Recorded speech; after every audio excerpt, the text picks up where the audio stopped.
Hello বন্ধুরা, আমি চলে এলাম তোমাদের সামনে আর একটা রান্না নিয়ে। দেখো, আমি কাঁকড়া মাছ রান্না করব। কাঁকড়াগুলোকে দেখো কেটে পরিষ্কার করে ধুয়ে নিয়েছি, ধুয়ে লবণ হলুদ মাখিয়ে রেখেছি। এগুলো এবার তেলে ভাজবো।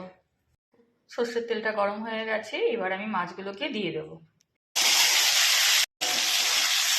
এই মাছগুলোকে ভালো করে একটু ভেজে নেব।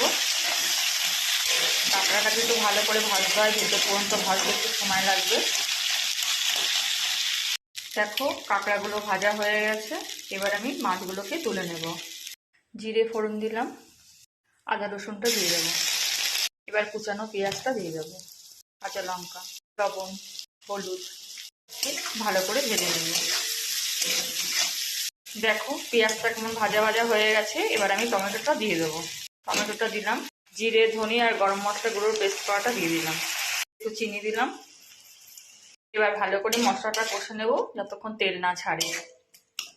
দেখো, মশলা থেকে তেল ছেড়ে গেছে, এবার ভেজে রাখা মাছ আর আলুটা দিয়ে দেবো। আমি আলুটা আগে থেকেই ভেজে নিয়েছিলাম। ভালো করে মিশিয়ে নেব। এবার আমি জল দিয়ে দেবো। দেখো, রেডি হয়ে গেছে কাঁকড়া কালিয়া। ভালো লাগলে লাইক, কমেন্ট ও শেয়ার করে দিও।